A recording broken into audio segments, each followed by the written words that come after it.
খারাপ আচরণ করতে পারে না। খারাপ আচরণ ওইগুলোই করে যারা সমাজের নিকৃষ্ট কীট। ভালো মানুষ কোনোদিনও ভালো মানুষের সাথে খারাপ আচরণ করতে পারে না।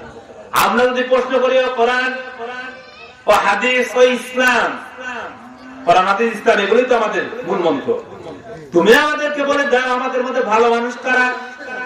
প্রশ্ন করবো না? আমি দাঁড়ে টুপি রাখছি আর আমি ভালো রাখছি, দাঁড়ে টুপি রাখলে কি ভালো হয়?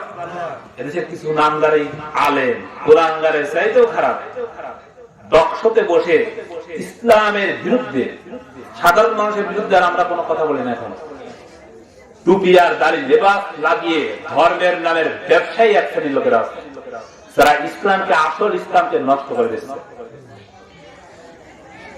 এক আলেম একই কোরআনের কথা একজন বলে মায়ের খায়, গালি খায়, জালিমের রসান হলে পরে, আর একজন আলেম একই কোরআনের কথা বলে আনন্দে চলাফেরা করে। তাহলে কোন এক জায়গায় মনে হয় সমস্যা আছে, হয়তো এরকম হওয়ার তো কথা না, সবার সাথে একই আচরণ হওয়ার কথা ছিল। আমরা যদি বলে কোরআন তুমি আমাদেরকে জানিয়ে দাও, আমাদেরকে জানিয়ে দাও আমাদের মধ্যে ভালো মানুষ কারা, যাদের টুপি দাড়ি জুব্বাইরা ভালো মানুষ, নাকি যারা নামাজ কালাম করে, যারা রোজা রাখে না, আলেম ওলামা কারা ভালো মানুষ? আল্লাহর নবী 1400 বছর আগে বলে দিয়েছেন, আল্লাযীনা ইযা যুকিরাল্লাহ, যাদেরকে দেখলেই আল্লাহর কথা মনে হয়, যাদেরকে দেখলেই ধর্মের কথা মনে হয়, এই লোকগুলোই হচ্ছে সবচাইতে ভালো মানুষ। যাকে দেখলে পরে আল্লাহর কথা মনে হয়, পরকালের কথা মনে হয়, এই লোকটাই কি ভালো মানুষ। সেটা সাধারণ একজন মানুষ হতে পারে। সাধারণ অনেক মানুষ আছে না, যারা মাদ্রাসায় পড়ে নাই, আলেম না, ইমাম না, কিন্তু এত সুন্দর আচরণ, এত সুন্দর আমল যে তাকে দেখলে পরে আল্লাহ আল্লাহ মানুষ মনে হয়। এরকম সাধারণ মানুষ আছে না? আমার মূর্খ মানুষ আছে যে পড়াশোনায় জানে না, কিন্তু আল্লাহ আল্লাহ মানুষ। আল্লাহ আল্লাহ মানুষ হওয়ার জন্য কিন্তু আলেম হওয়া শর্ত না। আল্লাহ আল্লাহ মানুষ হওয়ার জন্য তাকওয়া দরকার। কি দরকার? আল্লাহকে ভয় করে চলা দরকার। যে আল্লাহকে ভয় করে চলে সেই ভালো মানুষ। তো আমরা ওইদিকে যাবো না। কিয়ামত সম্পর্কে আমরা আলোচনা করতেছিলাম যে পৃথিবীতে একদিন কি হয়ে যাবে, ধ্বংস হয়ে যাবে, শেষ হয়ে যাবে, কেউ থাকবে না। কিন্তু আমরা এখানে মুসলমান দাবি করার পর কেউ নামাজও পড়ি, ইসলাম পালন করি, আবার অনিসলামিক কার্যকলাপের সাথে যুক্ত। এইসব কার্যকলাপ নিয়ে কি আমরা জান্নাতে যেতে পারবো? রাসূলকে আপনারা কি ভালোবাসেন? ভালোবাসেন? কেমন ভালোবাসেন? দেখেন তো একটা নমুনা দিই। আল্লাহর নবী বলেছেন,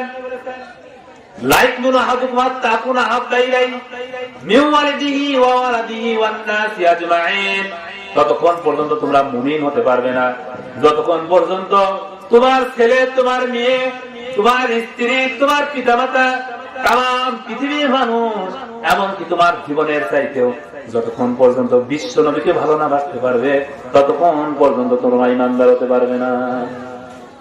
এখন দেখেন তো আল্লাহর নবীকে নিয়ে গালিগালাজ করা হলো, কটূক্তি করা হলো, এর প্রতিবাদ আমরা কয়দিন করছি বলেন?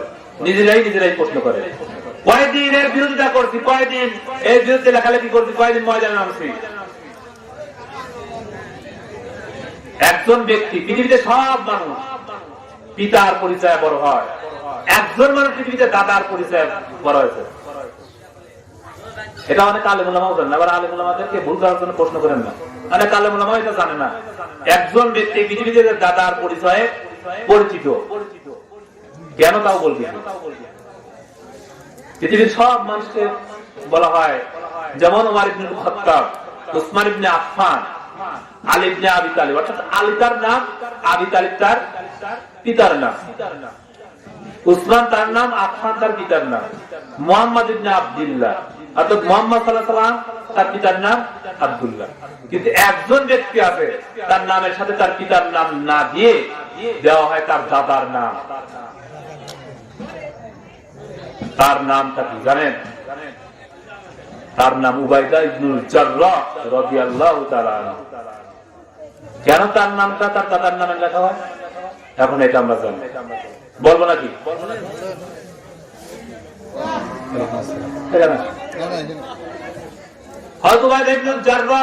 তিনি কেমন মানুষ ছিলেন যে তার নামটা তার দাদার সাথে পরিচিত।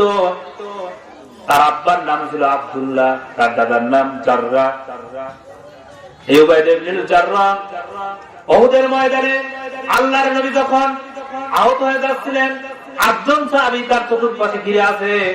আর তালহা রাদিয়াল্লাহু তাআলা মাঝে মাঝে রাসূলের বুকের সাথে লেগে যায়, আবার ফাঁকা হয়ে যায়। আল্লাহর নবী বললেন, তালহা কিছু বুঝতেছি না, মাঝে মাঝে তুমি আমার শরীরের সাথে লেগে যাও, আবার মাঝে মাঝে ফাঁকা হয়ে যাও, কারণটা কি? আর তালহা রাদিয়াল্লাহু তাআলা বললেন, হে আল্লাহর রাসূল, পিছন থেকে এত জোরে তীরগুলো আমার পিঠের মধ্যে বিঁধে যাচ্ছে, মাঝে মাঝে আমার আশঙ্কা হচ্ছে আমার পিঠ দিয়ে বিঁধে আমার বুক দিয়ে বের হয়ে আপনার শরীরে বিঁধে না যায়। এই আশঙ্কার কারণে মাঝে মাঝে ফাঁকা হয়ে যায়, যাতে আমি আক্রান্ত হই, আপনি আল্লাহ রাসূল যেন আক্রান্ত না হন। মাঝে মাঝে বল্লম গুলো এত জোরে জোরে আসতেছে, মনে হচ্ছে আমি আক্রান্ত হয়ে যাওয়ার পর আপনি আক্রান্ত হয়ে যাবেন। এই জন্য মাঝে মাঝে আপনার কাছ থেকে আমি একটু ফাঁকা হয়ে যাই। উবাইদা ইবনুল জাররাহ সেই যুদ্ধেই ছিলেন। তালহা রাদিয়াল্লাহু তাআলা আনহুর এই কথা শুনে আল্লাহর নবী বললেন, ও আমার সাহাবারা, যদি এই পৃথিবীতে কোন জীবন্ত শহীদকে তোমরা দেখতে চাও, হযরত তালহার দিকে তাকাও। লোকেরা হযরত তালহার দিকে লক্ষ্য করলেন, তার শরীরের মধ্যে একটা দুইটা নয়, শত্রুদের তীরের আঘাত 80টার উপর তার শরীরের মধ্যে লেগে আছে। 80টা তীর মারার পর লাগার পরেও তার মৃত্যু হয় নাই। আল্লাহ রাসূল তার উপাধি দিলেন জীবন্ত শহীদ। এরপরে হযরত তালহা আহত হয়ে গেলেন, আল্লাহ রাসূল সাল্লাল্লাহু আলাইহি সাল্লাম আহত হয়ে গেলেন। তার দাঁতে 2টা দাঁত ভেঙে গেল, মাথার হেলমেট মাথায় ঢুকিয়ে তিনি বেহুশ হয়ে পড়ে গেলেন, রক্ত ঝরল আল্লাহ রাসূলের। কিছুক্ষণ পর একটা জোরে আওয়াজ হলো, আল্লাহ রাসূল আক্রান্ত হয়ে গেছেন। আবু বকর চিৎকার দিলেন, সব সাহাবী ফুয়ায় ফুয়ায় কাঁদতেছেন, যে আর যুদ্ধ করে কি হবে, যদি আল্লাহ রাসূলই না থাকে তাহলে আর বেঁচে কি হবে। সব সাহাবা একরাম জড়ো হয়ে গেল, দেখতেছেন যে আল্লাহ রাসূল সাল্লাল্লাহু আলাইহি সাল্লাম বেহুশ অবস্থায় পড়ে আছেন, রক্ত বের হয়ে চলে যাচ্ছে, লোহার হেলমেট তার মাথার মধ্যে ঢুকানো। আবু বকর রাদিয়াল্লাহু তাআলা বললেন, এখনই রাসূলের এই হেলমেটটা বের করতে হবে, না তো রাসূল বেশি রক্তকরণ হয়ে মারা যেতে পারে। এই ঘটনা শোনার পরে উবাইদা ইবনুল জাররাহ রাদিয়াল্লাহু তাআলা তিনি চিৎকার দিয়ে বললেন, রাসূলের এই হেলমেটটা কেউ খুলতে পারবে না, এটা খোলার অধিকার একমাত্র আমি উবাইদাই রাখি। এই আওয়াজটা যখন আবু বকর রাদিয়াল্লাহু তাআলার কানে চলে গেল, তিনি থেমে গেলেন। উবাইদা ইবনুল জাররাহ আসলেন, বললেন, আমি কেন এর অধিকার রাখি তোমরা শোনো। বদরের প্রান্তরে মুসলমানেরা ছিল 313 জন, আমরা কাফেরেরা ছিল 1000। এই 313 জন মুসলমানের মধ্যে আমি একজন ছিলাম, আর 1000 কাফেরদের মধ্যে আমার আব্বাও ছিল। কার আব্বা? উবাইদার আব্বা আব্দুল্লাহ। বাবা কাফেরদের পক্ষে, ছেলে মুসলমানদের পক্ষে। ময়দানে লড়াই হচ্ছে, 2 জন 2 প্রান্তে, বাপ আর ছেলে। হযরত উবাইদা ইবনে জাররাহ বলেন, আমি লক্ষ্য করে দেখলাম আমার আব্বা তরবারি নিয়ে আল্লাহ রাসূলের দিকে ধাঁধায় চলে যাচ্ছে, রাসূলকে আক্রমণ করার জন্য তার দিকে ছুটে চলে যাচ্ছে। আমি উবাইদা এটা দেখার পরে আমার মাথাটা কাজ করতেছিল না, কি করি এখন? একদিকে আমার আব্বা, আর একদিকে আল্লাহ রাসূল, আমি কার পক্ষে এখন কি করি? হযরত আবু উবাইদা ইবনে জাররাহ বলেন, আমি দৌড়ে গিয়ে আমার আব্বা এবং রাসূলের মাঝখানে চলে গেলাম। আমার আব্বাকে আস্তে করে আমি দূরে সরায় নিয়ে গেলাম, আল্লাহ রাসূলকে আমি সেট করলাম। এরপরে অনেকক্ষণ পর আমি আবার লক্ষ্য করলাম আমার আব্বা আবারও আল্লাহ রাসূলকে হত্যা করার জন্য এগিয়ে যাচ্ছে। এই দৃশ্য দেখার পরে আমি আবারও চলে গেলাম, এবারও তাকে আমি পাশ থেকে সরাইয়া দিলাম, কৌশল করে সরাইয়া দিলাম। পরের বার আমি লক্ষ্য করলাম আমার আব্বা আবারও চলে যাচ্ছে। এইবার আমি মনে মনে ভাবলাম, আমি যদি লক্ষ্য না করি আর হঠাৎ যদি আমার আব্বা গিয়ে রাসূলের উপর আক্রমণ করে, আল্লাহ রাসূল আক্রান্ত হয়ে যাবে, আল্লাহর কাছে কি জবাব দেব? এই চিন্তা করে দৌড়িয়ে গিয়ে আল্লাহ রাসূলকে সেভ করে তরবারি দিয়ে এক কোপে আমার আব্বার মাথাটাকে তার দেহ থেকে শেষ করে দিলাম। আমার আব্বা জমিনে পড়ে ওখানেই মারা গেলেন। আমি উবাইদা আল্লাহ রাসূলকে এত পরিমাণ ভালোবাসি, রাসূলের ভালোবাসার সামনে আমার পিতার ভালোবাসা কোনো কাজেই লাগে নাই। আর পিতাকে শেষ করে দিতে, কিন্তু আল্লাহ রাসূলের গায়ে কোনো টুকা লাগতে, এর নাম ছিল রাসূলের প্রতি ভালোবাসা। আবু উবাইদা ইবনে জাররাহ বললেন, এই জন্য আমি চাই রাসূলের মাথার থেকে এই লোহার খণ্ডটা আমি বের করলাম।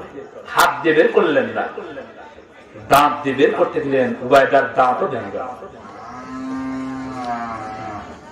তাদের ভালোবাসা আর আমাদের ভালোবাসা কি হয়? রাসূলের সাথে যারা চলতেন তাদের চরিত্র, তাদের আমল, আখলাক, তাকওয়া কত উন্নত মানের ছিল। আবার যে সবগুলোই ভালো ছিল এমনটাও না। এখানে যে সবাই ভালো দুনিয়াতে শুনতে যায় এমনটা হতেই পারে না। যে একজন এলোমেলো থাকবেই। আল্লাহ রাসূলের পিছনে সরাসরি 3 জন নামাজ পড়েছেন। তার মধ্যে একজন ছিল আব্দুল্লাহ ইবনে উবাই ইবনে সালুল। রাসূলের পিছনে নামাজ পড়তো, রাসূলের মতো যুদ্ধা করতো, লম্বা দাড়ি, পাগড়িতে কোনো কিছুতে তার কমতি ছিল না। কিন্তু সে ছিল মুনাফিক। সব জায়গায় আল্লাহ রাসূলকে মানত, কিন্তু রাজনৈতিক জীবনে রাসূলকে মানত না।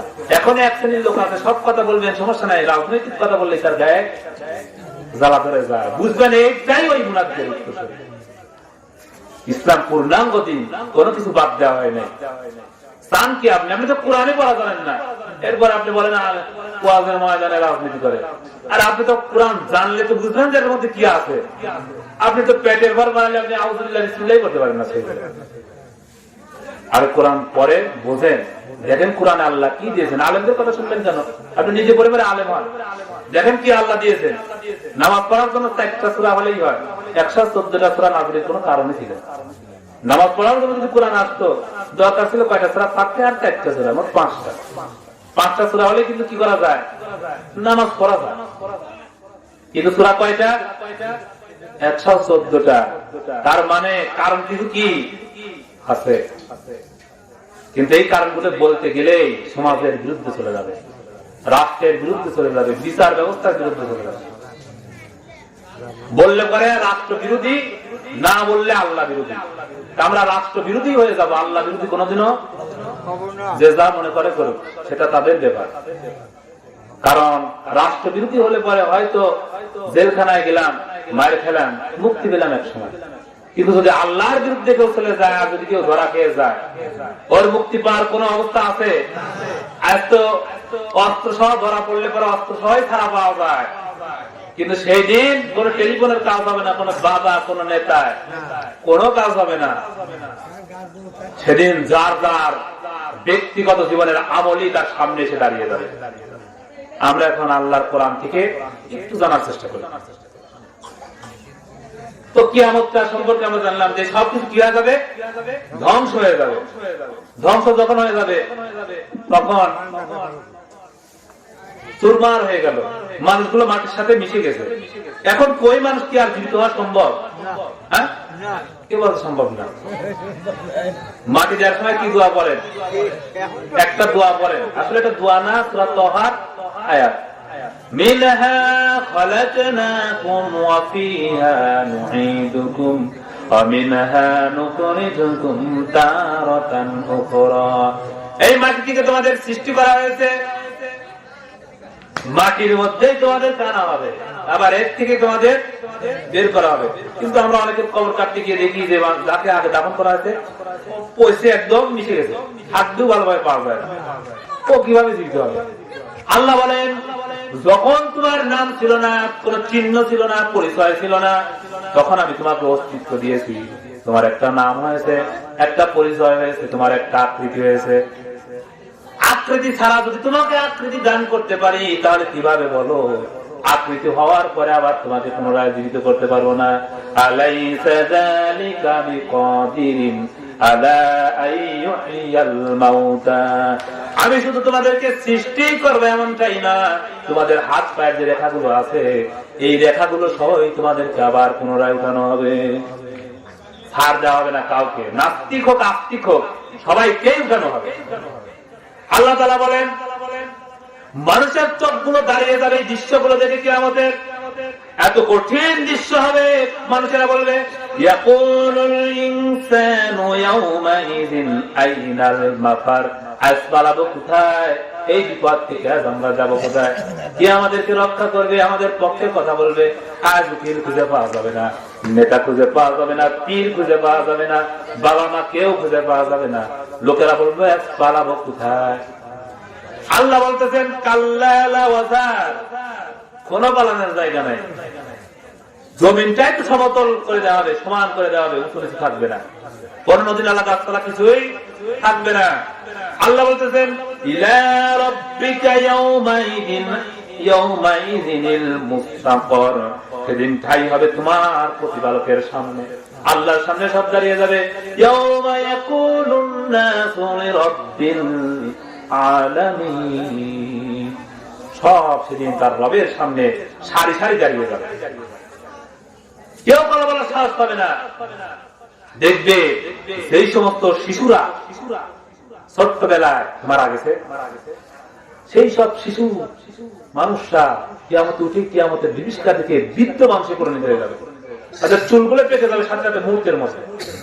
কত বড় ভয়ঙ্কর দৃশ্য হলে পরে শিশু মানুষের বৃদ্ধতে পরিণত হয়। আল্লাহ বলেন শুধু তাই নয়, এত কঠিন হবে, মানুষগুলো দৌড়াতে থাকবে আর পালানোর চেষ্টা করবে। আল্লাহ বলেন না, কোথাও পালানো যাবে না। বিচারের জন্য আল্লাহ একটা মিজান, দাড়ি পাল্লা স্থাপন করবেন। কি স্থাপন করবেন? দাড়ি পাল্লা। দাড়ি পাল্লা দিয়ে কি করবেন? আল্লাহ কি ওজন করবেন? ধান চাউল, মানুষের নেকি আর বডি, পাপ পুণ্য দুইটা আল্লাহ তুলে দিবেন। আমরা একটা সূরাতে প্রতিদিনই পড়ে ইমামি তেলাওয়াত করে, ফাআম্মা মান থাকুলাত মাওয়াজিনুহু ফাহুয়া ফি ঈশাতিন রাদিয়া। আল্লাহ যখন মিজান স্থাপন করবেন, ওই মিজানের পাল্লায় যার আমলনামা ভালো আমল গুলো যার ভারী হয়ে যাবে, তাকে আল্লাহ তাআলা সন্তুষ্টির একটা জীবন দান করবেন। আর যার আমলনামা হালকা হয়ে যাবে, আল্লাহ তাআলা তাকে একটা অশান্তির জীবন দান করে দিবেন। এখন এই শান্তির জীবন আর অশান্তির জীবনটা সম্পর্কে কি আমাদের জানা আছে? ওই শান্তিটা কেমন আর ওই অশান্তিটা কেমন? সম্মানের সাথে নেওয়া হবে না জাহান্নামে, কেমন করে নেওয়া হবে আল্লাহ তাও বলে দিয়েছেন। ইয়াউমা ইউদাউনা ইলা নারি জাহান্নামা দাআ হাযিহিন নারুল্লাতী কুনতুম বিহা তুকাযযিবুন। দুনিয়ার মধ্যে যেই সব মিথ্যাবাদীরা ছিল, যারা মানুষের নামে মিথ্যা বলতো, আল্লাহর নামে মিথ্যা বলতো, মানুষের নামে মিথ্যা সাক্ষ্য দিত, এরকম লোক আছে না নাই? মিথ্যা সাক্ষ্য দিতে ভালো ভালো মানুষকে দুনিয়া থেকে বিদায় করে দিচ্ছে। এই মিথ্যাবাদীদেরকে আল্লাহ তাআলা ধরবেন, মুকাজ্জিবিন ধাক্কা দিয়ে তাদেরকে জাহান্নামে ঢুকিয়ে নিয়ে যাবেন।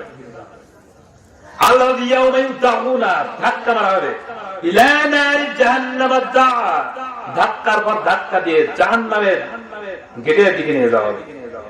হাযিহিন নার, আর বলা হবে না সেই জাহান্নাম, সেই আগুন, আল্লাতী কুনতুম বিহা তুকাযযিবুন, সেই জাহান্নামকে তোমরা অস্বীকার করেছিলে। তোমরা বলেছিলে আমরা এখানে বেঁচে আছি, এখানেই মরে শেষ হয়ে যাবো, আর উঠতে হবে না।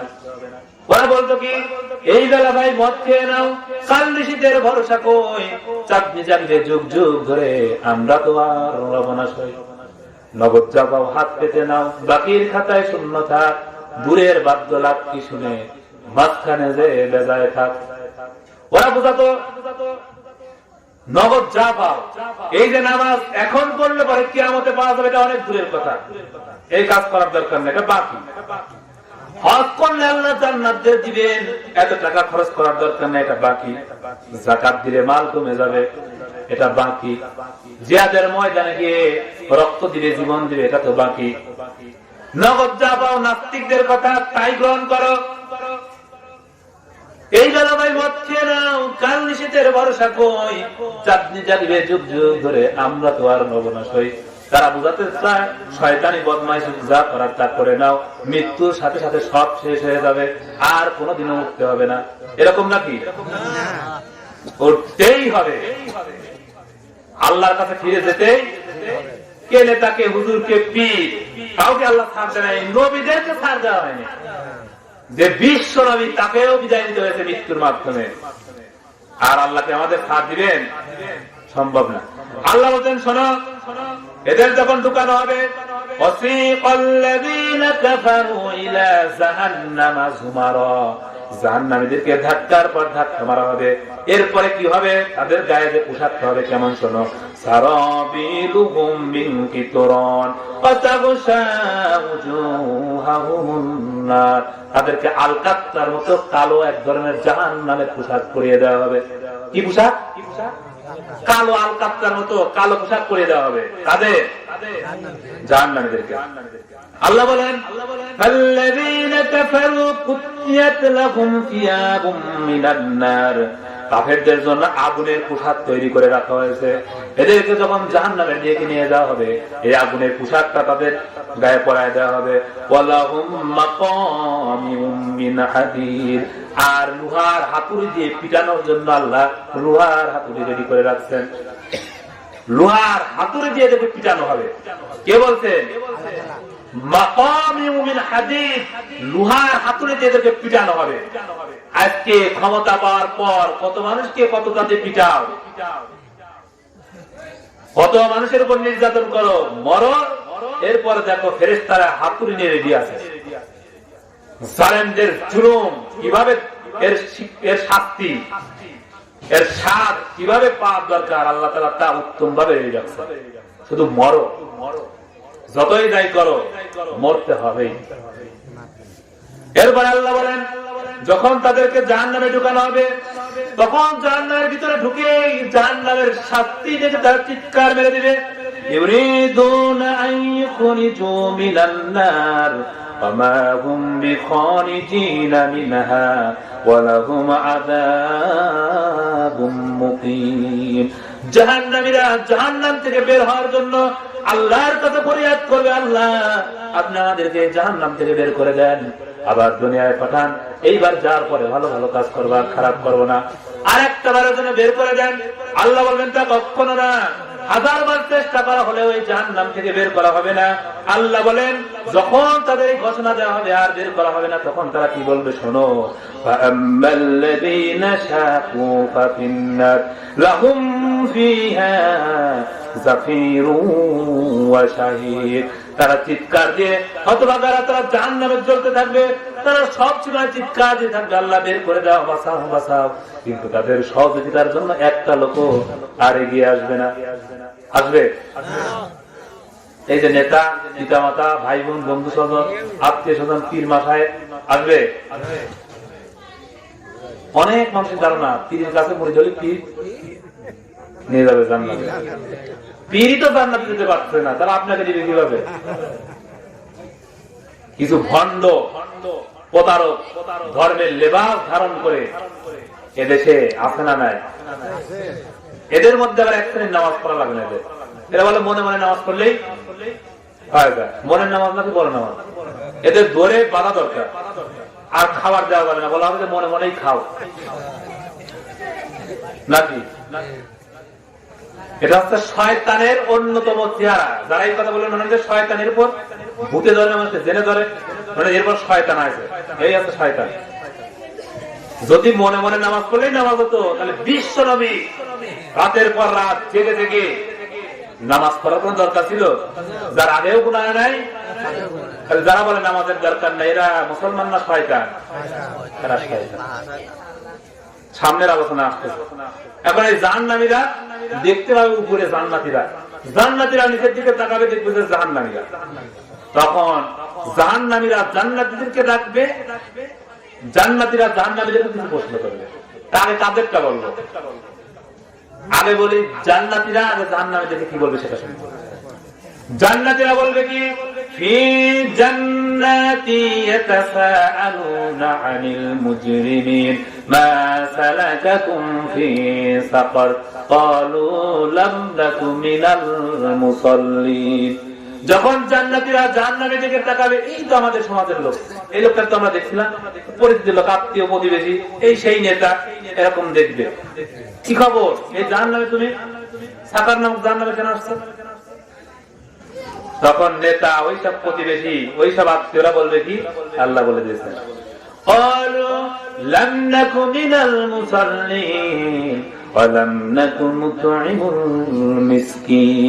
দুনিয়ার জীবনে নামাজের কাতারে ছিলাম না, নিজে নামাজ পড়ি নাই, নামাজের আন্দোলন করি নাই, নামাজ প্রতিষ্ঠার জন্য কোন অংশগ্রহণে আমার কোন ভূমিকা ছিল না, নামাজ পড়ে নাই। কি করে নাই?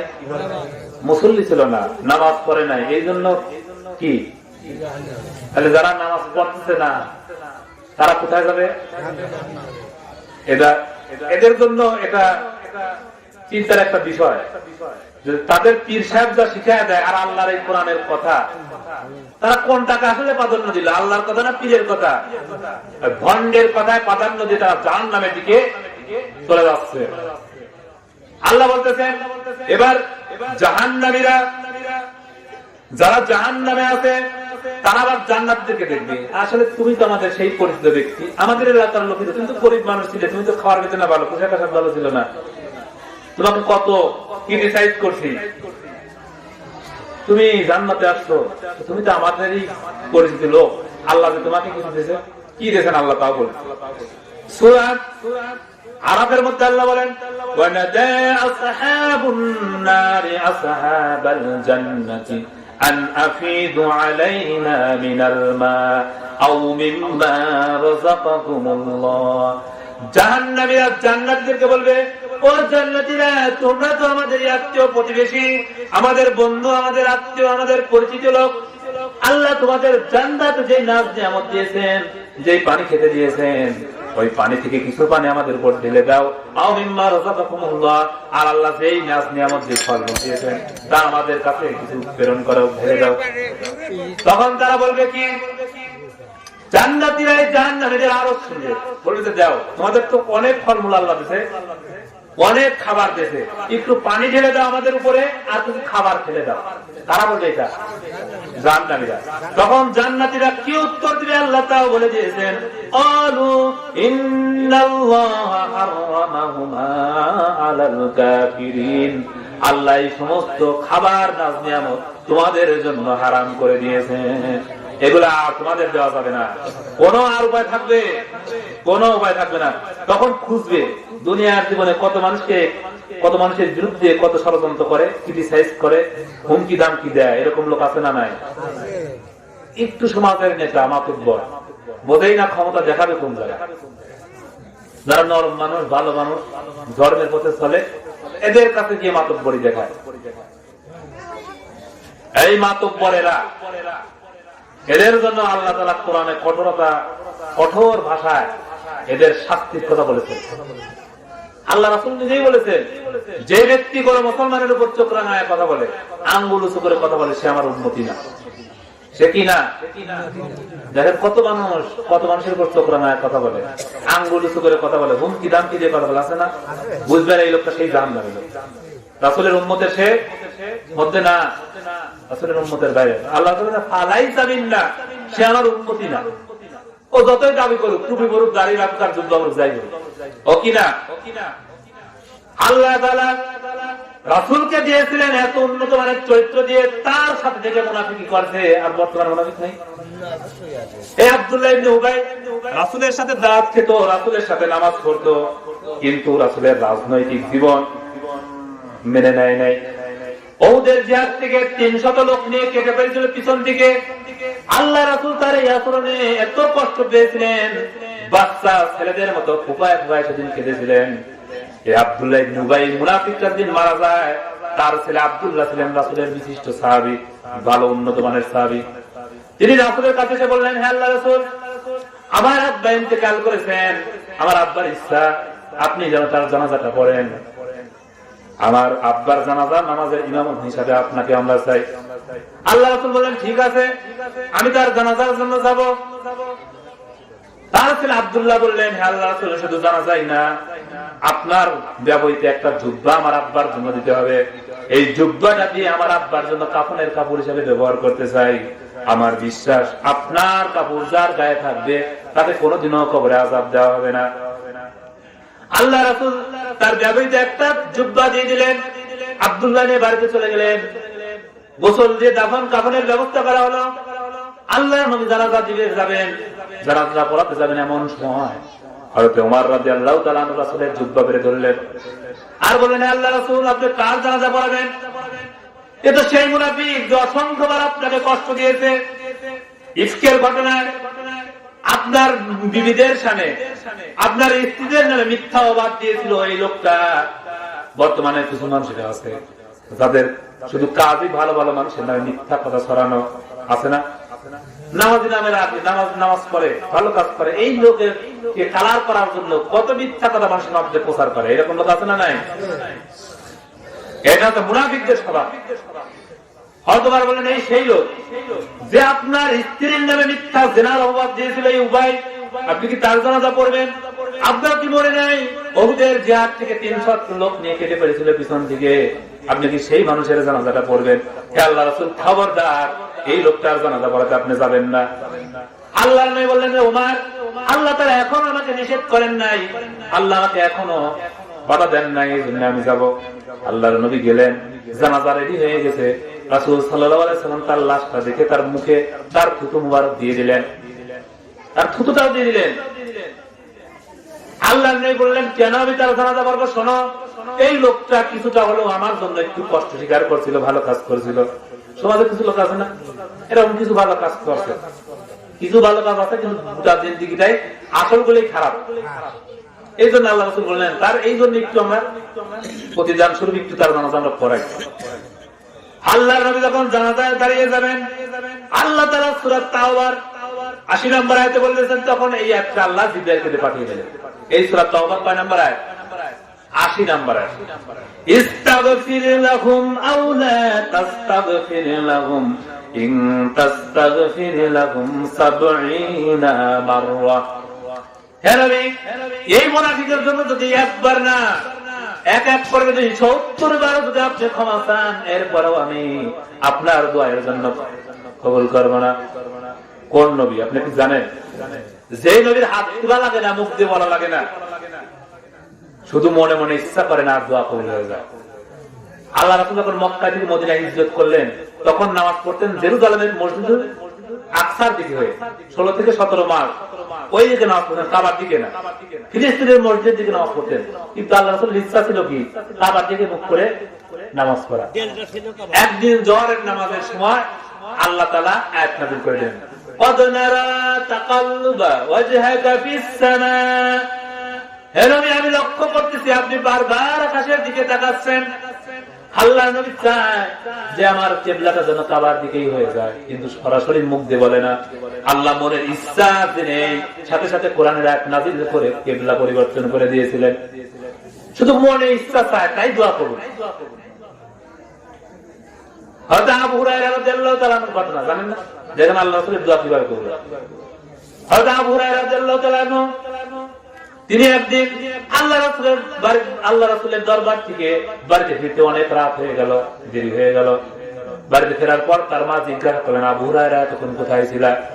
আবু হুরায়রা রাদিয়াল্লাহু তাআলা আনহু জবাব দিলেন, যে কদম মুবারক চুমো দিতে পারলে ধন্য হয়ে যায় মানুষ, সেই বিশ্ব নবীর কদমে আমি এতক্ষণ ছিলাম, সেখান থেকে আসতে আমার দেরি হয়ে গেছে।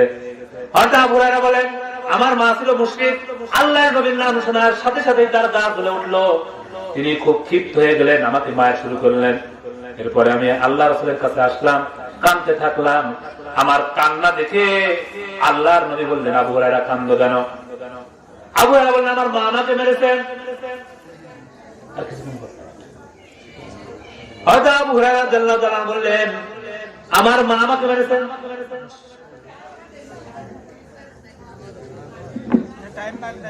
হযরত আবু হুরায়রা বললেন, আমার মা আমাকে মেরেছেন, এই জন্য আমি কাঁদতেছি তা না। আল্লাহ রাসূল বললেন, তাহলে কেন কাঁদো? তিনি বললেন, হে আল্লাহ রাসূল, আমি জানি কোন বিষয়ে যদি আপনি আল্লাহর কাছে হাত তোলেন, আল্লাহ রাব্বুল আলামিন সেই দোয়া কোনোদিনও ফেরত দেন না। আমি চাই আমার মায়ের জন্য আপনি দোয়া করেন, আল্লাহ যেন আমার মাকে হেদায়েত দান করে দেন। আল্লাহর নবী দুই হাত তুললেন আর বললেন, আল্লাহুম্মা ইহদিকা উম্মাকা আবু হুরায়রা, হে আল্লাহ, আবু হুরায়রার মাকে তুমি হেদায়েত দান করে দাও। আবু হুরায়রা এই কথা শোনার সাথে সাথে দৌড় আরম্ভ করে দিলেন। পিছন থেকে সাহাবায়ে কেরাম লক্ষ্য করলেন, আবু হুরায়রা খুব জোরে বাড়ির দিকে দৌড়াচ্ছে। পিছন থেকে গিয়ে সাহাবায়ে কেরাম তার জুব্বা টেনে ধরলো। এত শান্ত স্বভাবের মানুষ, এত নরম মানুষ।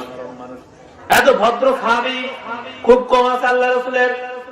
কোনদিনও কারোর প্রতি উচ্চ আওয়াজে কথা বলেন না, কোনদিনও কারোর সাথে অশান্তি ফাসাদ ফাসাদের মধ্যে জড়ান না। আজকে তার কি হলো, এত তাড়াহুড়া করেন কেন? জিজ্ঞাসা করলো আবু হুরায়রা দৌড়াও কেন? আবু হুরায়রা বললেন, তোমরা আমাকে ছেড়ে দাও, আমি দৌড়ায় গিয়ে আমার বাড়িতে পৌঁছালে দেখতে চাই। আমি আমার বাড়িতে আগে পৌঁছালাম না, রাসূলের নিক্ষিপ্ত করা তীর তার দোয়াটা আমার আগে বাড়িতে পৌঁছায় গেল।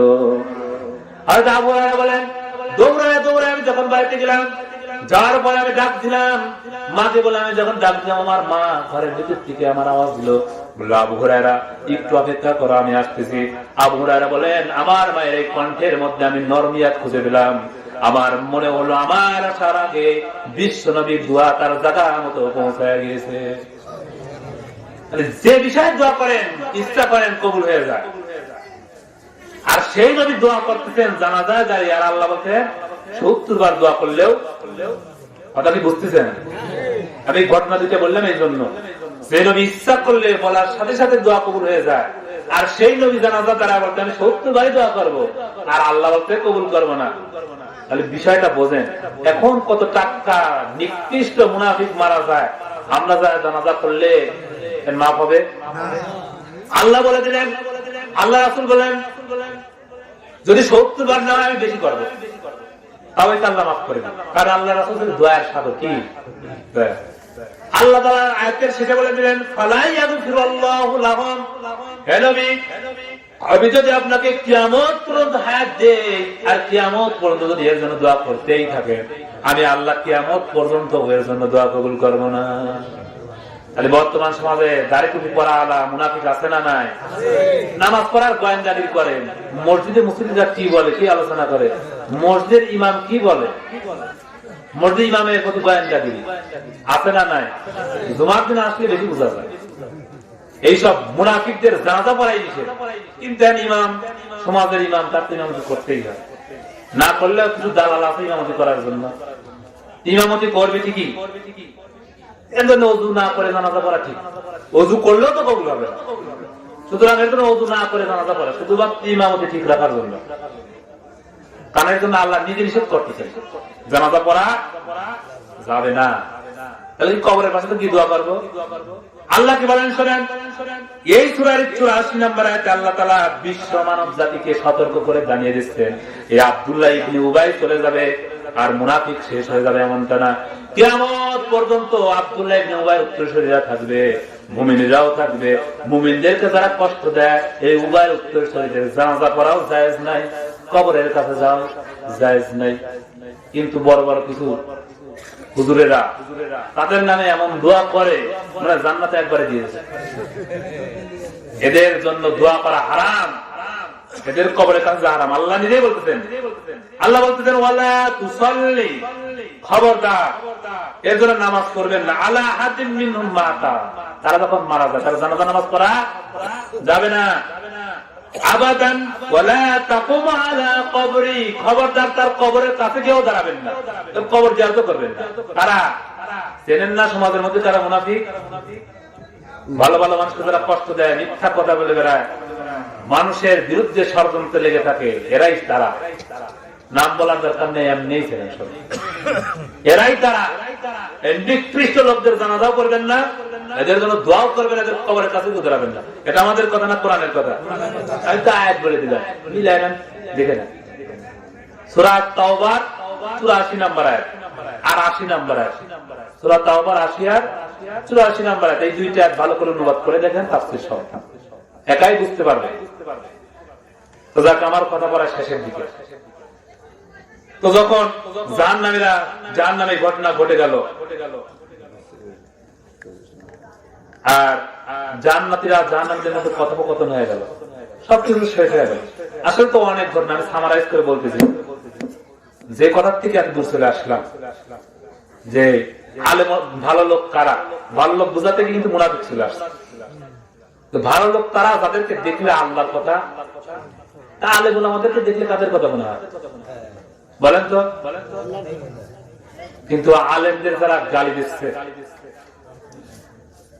সূরা বুরুজ পড়ে দেখবেন, কোন সূরা? 30 নম্বর করে আছে, ইন্নাল্লাযীনা ফাতানুল মুমিনিনা ওয়াল মুমিনাত সুম্মা লাম ইয়াতুবু ফালাহুম আযাবু জাহান্নাম। নিশ্চয় যারা মুমিন পুরুষ এবং মুমিন নারীদেরকে কষ্ট দেয়, বাংলাদেশের দিকে যদি তাকান, শুধু বাংলাদেশের দিকে না, সারা বিশ্বের দিকে যদি তাকান, এই বিশ্বের মধ্যে যারা ভালো ভালো মানুষ, তারা মুমিন মানুষ, তাদেরকে এমন ভাবে নাই যে কষ্ট দেওয়া হয় না, কথার মাধ্যমে দেওয়া হয়, আচরণের মাধ্যমে দেওয়া হয়। এই বিশ্বের সারা বিশ্বের যিনি আলোচিত মুফাসসিরে কোরআন, তাকে কিভাবে কষ্ট দেওয়া হচ্ছে? এটা রাজনৈতিক কথা না, এই কোরআনের কথা বলতে গেলে তার কথা বলতেই হবে।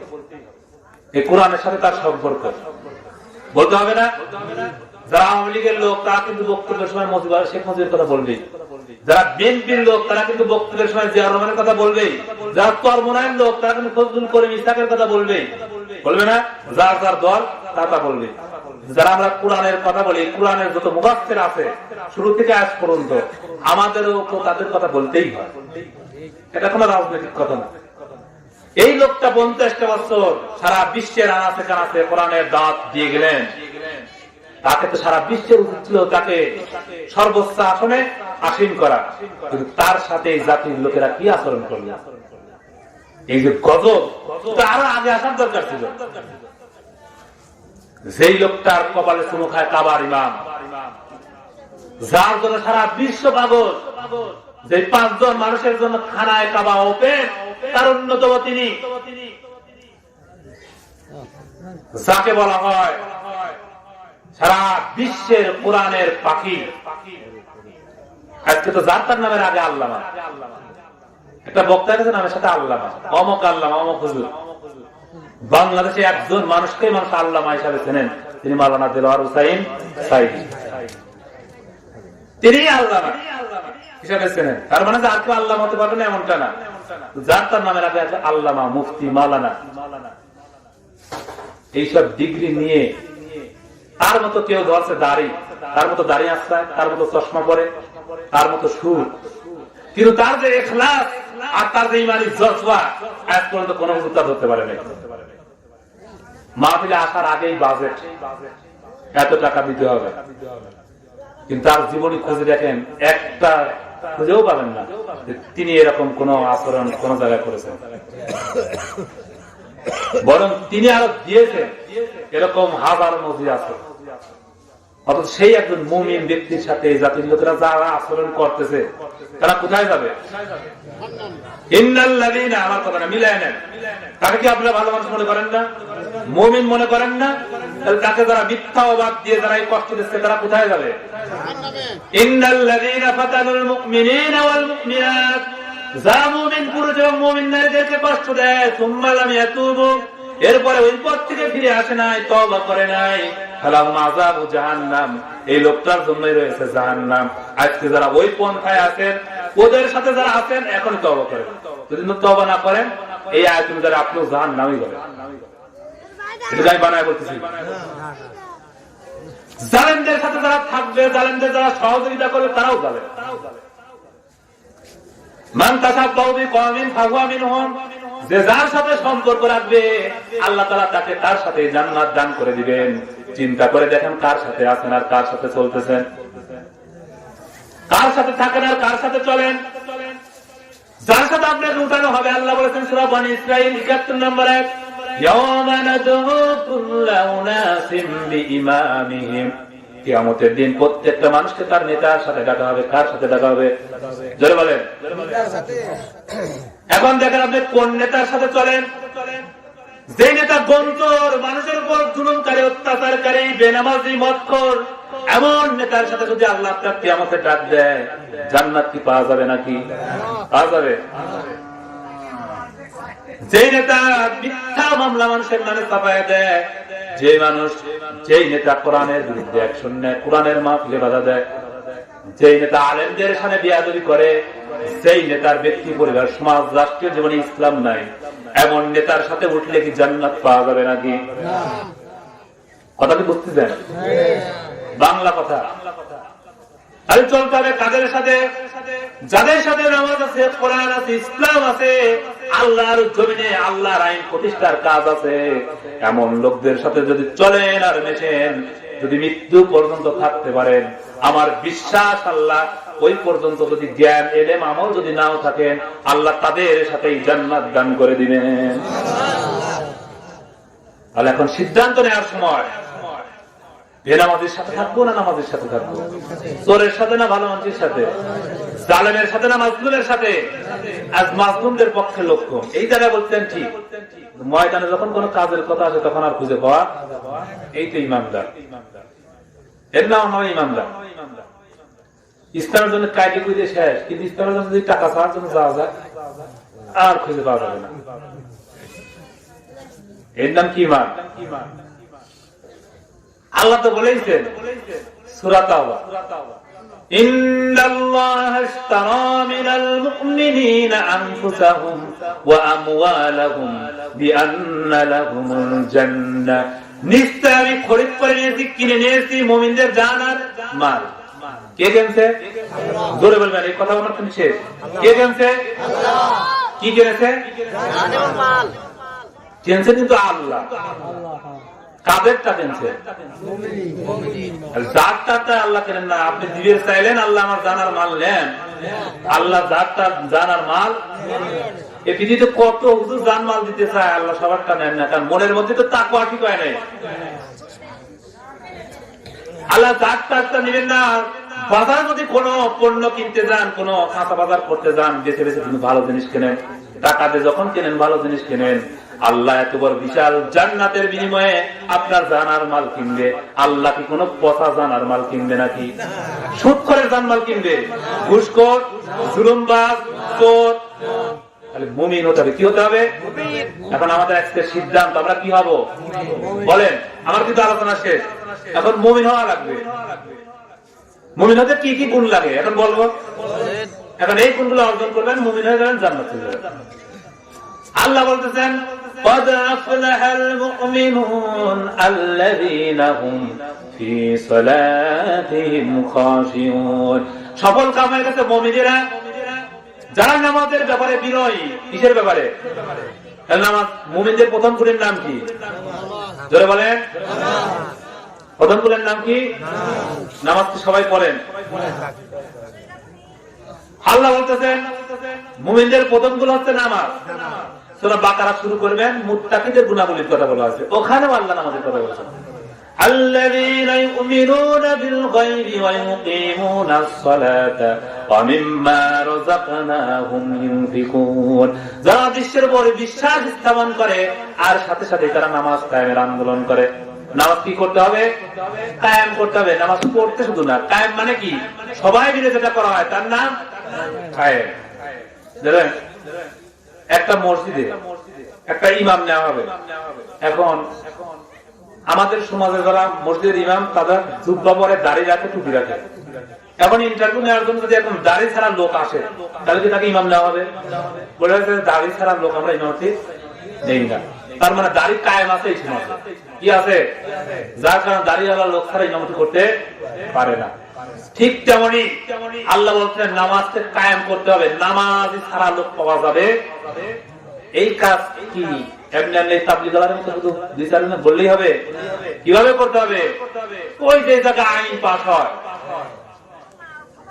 এখন তো রাজনীতি শুরু হয়, যে জায়গায় আইন তৈরি হয়, রাষ্ট্রীয়ভাবে যদি ঘোষণা করা হয় যে নামাজ বাধ্যতামূলক, যে নামাজে খুঁজে পাওয়া যাবে, আমার আর এরকম 3 লাখ লাগবে, সব দৌড়াবে। আল্লাহ সূরা হজের 41 নম্বর আয়াতে বলেছেন, আল্লাযীনা ইম্মাক্কান্নাহুম ফিল আরদ আকামাস সালাহ ওয়া আতাউয যাকাত ওয়া আমারু বিল মা'রুফ ওয়ান নাহা আনিল মুনকার। আমি যদি কোন মুসলমান রাষ্ট্রে কোন মুসলমানকে যদি ক্ষমতায় দিই, ওই মুসলমান শাসক ক্ষমতায় যাওয়ার পরে প্রথমে 4 দফা কাজ করে। কয় দফা? 4 দফা। তো বাংলাদেশে যারা ক্ষমতায় আসে তারা কারা? মিলান তো দেই, 4 দফা যদি মেলে তাহলে মুসলমান ক্ষমতায় আছে, আর যদি না মেলে তাহলে বোঝেন যারা আছে ওরা কারা। আল্লাহ আল্লাযীনা ইম্মাক্কান্নাহুম ফিল আরদ, আরদ মানে কি? জমিন। জমিনের মধ্যে যদি আমি ক্ষমতায় দিই, 4 দফা কাজ করে। প্রথমে 4টা আইন সংসদে পাস। প্রথম নাম্বার আকামাস সালাহ রাষ্ট্রীয়ভাবে ঘোষণা করে দেওয়া হবে, রাষ্ট্রীয়ভাবে আইন চালু করে দেওয়া হবে, নামাজ বাধ্যতামূলক, বাংলাদেশের সমস্ত মুসলমানদের জন্য বাধ্যতামূলক করে দেওয়া হবে নামাজ। দ্বিতীয় নাম্বার কি, নামাজটা বাধ্যতামূলক করে দেওয়া হবে কেমন? প্রেসিডেন্ট, বাংলাদেশের রাষ্ট্রপ্রধান নাম কি বলেন তো? অ্যাডভোকেট আব্দুল হামিদ। এই অ্যাডভোকেট আব্দুল হামিদ তিনি কিন্তু রাষ্ট্রপতি।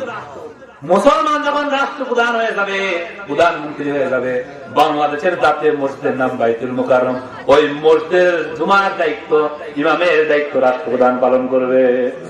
সেই শিক্ষাটাই তো আমাদের খলিফাতুল মুসলিমিন আবু বকর ওমর ওসমান আলী দিয়ে গেছে। তারা একদিকে রাষ্ট্রপ্রধান, অন্যদিকে মসজিদ নববীর কি ইমাম। এই গুণ কি পাওয়া যাবে? আমাদের দেশে যে বর্তমান রাষ্ট্রপ্রধান তো দাঁড়িয়ে নেই, গেলে পরে নামাজই তো হবে না। মুসলমান রাষ্ট্রপ্রধানের কাজ নামাজ কি করে দেওয়া? থানার ওসি সাহেব, থানার পুলিশদেরকে নিয়ে জোহরের নামাজের সময় হয়ে গেছে, তিনি নামাজের ইমামতিতে দাঁড়িয়ে যাবেন। ডিসি অফিসে তার কর্মচারীদের নামাজ আদায় করবেন। কলেজের প্রিন্সিপাল, বিশ্ববিদ্যালয়ের চ্যান্সেলর তার ছাত্রদের নিয়ে তিনি নামাজের ইমামতি করবেন। এই পরিবেশটা যদি কায়েম হয়ে যায়, বাংলাদেশে অন্যায় আর খুঁজে পাওয়া যাবে? জোর করেও কি আর অন্যায় করানো যাবে? এই কথাই তো আমরা বলি, এটাই নাকি রাজনীতি। এটার নাম কি আসলে রাজনীতি?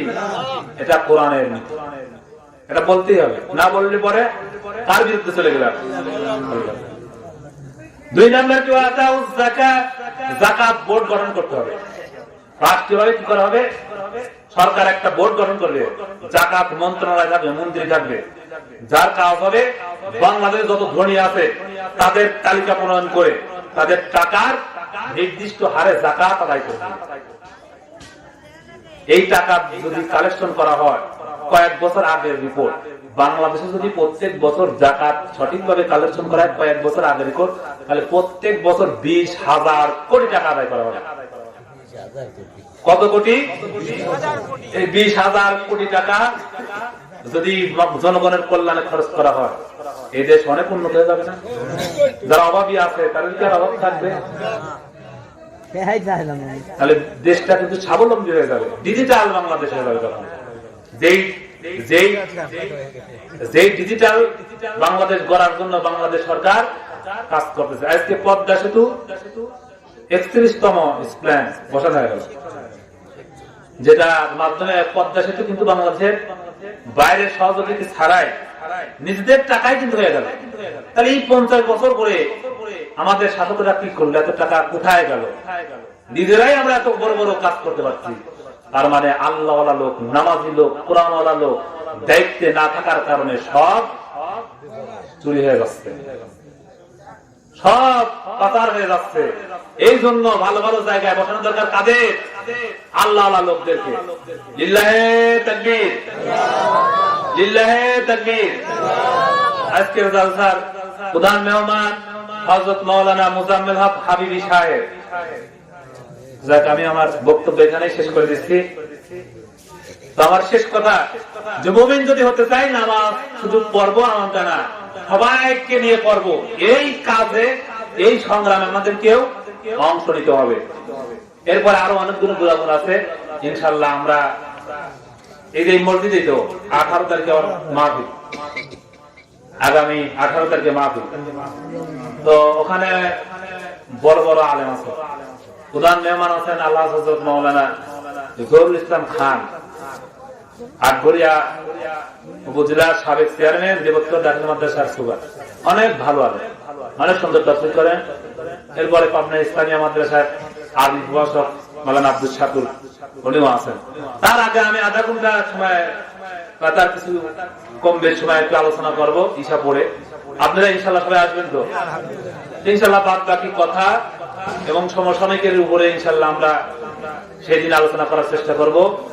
তো আজকে যে আলোচনা করলাম, এই আলোচনার যা ভুল ত্রুটি, ইচ্ছা অনিচ্ছায়, আমরা আল্লাহর কাছ থেকে পানা যাই যে আল্লাহ যেন আমাদের সব ভুল ত্রুটি মাফ করে দেন।